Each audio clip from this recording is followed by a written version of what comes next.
Hi there, welcome to my channel. Today I'd like us to talk about something that I would like to refer to as the sin of apathy. The sin of apathy. There's a very famous story that I'm sure you have heard, if not in its entirety, but at least some part of it, or at least you know the gist of it.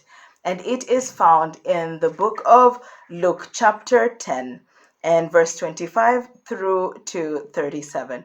Now, I'm not going to read the whole of it, but like I said, it is something that is very familiar to you, and that is the story of the Good Samaritan. In this passage, Jesus is confronted by a man who is said to be an expert in the law. And this man comes to Jesus and asks him, if there is a commandment that says, love your neighbor as yourself, who then is my neighbor?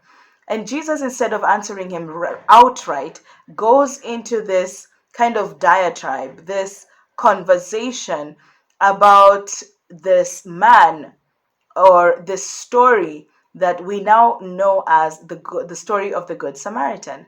Jesus responds by giving him a story, a parable, if you will. He tells of this man who was going down this dangerous path, and in the midst of that, he is attacked, he is robbed, and he is beaten and left for dead.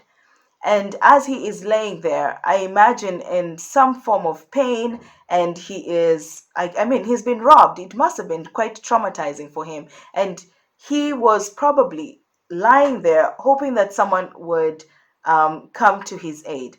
I imagine how excited he must have been, or at least how hopeful he was when he heard this first sounds of footsteps coming towards him.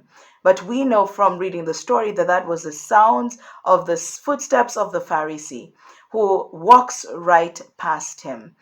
The second set of footprints that fill this man laying there with hope are those of the scribe, who also does not stop to help. The third the third set of footsteps that he hears must have filled him with some kind of, I guess, despair, because in this, after two instances of people passing him by, I'm sure he thought to himself, well, this was, I mean, the third person would probably do what the other two have done. And I can imagine his surprise as he felt the hands of the Samaritan touch his face and find out how he was doing, or gauge exactly the extent of his injuries. I can imagine how shocked he was that someone would stop and even tend to his wounds, and then put him on his donkey and take him to a place where he would be tended to more extensively. Now, that is not the part I want us to focus on. What I want us to focus on is this sin that I call the sin of apathy. That these two people who are well learned, people who are well respected, religious leaders, the Pharisee and the scribe, both passed this man. They did not even bother to help this man. They had more important things to do. They had places to go. They had meetings to attend. Whatever it was that was their excuse, the fact is they did not bother to stop and help their fellow man. And unfortunately, those are the circumstances that we find ourselves in. No, it may not necessarily be someone standing at the side of the road, or who has been beaten to death and left for dead. But rather, it is somebody who requires you to use your influence, to use your voice, to use whatever it is that is in your disposal to speak up for them, to help them, to come to their aid in whatever form or fashion. Now, what I want us to recognize is that the neighbor that I can help may not necessarily be the neighbor that you can help. But whatever it is, I believe in telling us this story, Jesus is illustrating to us that we can always help. There is something that we can do. Perhaps the Pharisee and the scribe may not have had, I guess, the medical background to do some first aid. But I want to believe that if they had stopped, perhaps they would have been the instrument of hope that that man needed in those moments.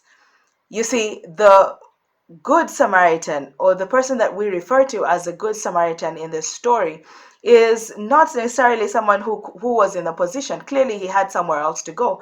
But what he did was that he did whatever he could. He went and paid the innkeeper, and he took the man to the inn and then paid the innkeeper to keep him for as long as it could take for him to gain his health back and to be able to, I guess, be back to his normal self.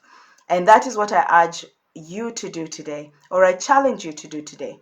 Use whatever influence that you have. Maybe you may not have the resources to do anything, but I believe that if you use your voice to amplify the voices of those who need to be spoken for, that would make a difference.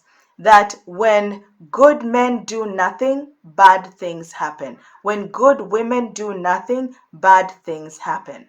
So sometimes it is something as simple as speaking up, saying to someone, no, you cannot do that. When we see something happen to somebody, speak up, say something, so that those who are doing evil, those who are doing bad things would know that their actions are not to be tolerated. And then sometimes it could be using our resources. Perhaps you cannot be the one on the front line of the marches or the protests, but perhaps if you have some kind of influence, you can be the one to make the phone calls and put pressure on those who make a difference. There is something else that you can do. If you have resources, make your resources count. Put your money where your mouth is. Put your money in causes that matter, causes that will make a difference.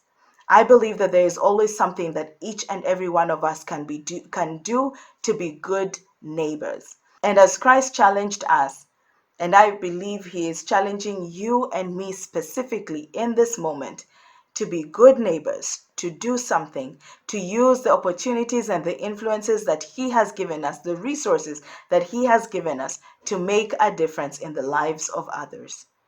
So have I guess, a difference making kind of day. Look for something that you can do to make the life of somebody else, even if it's just a little bit better. Be blessed. I cannot wait to see you. And again, I urge you, subscribe. Thank you. See you later.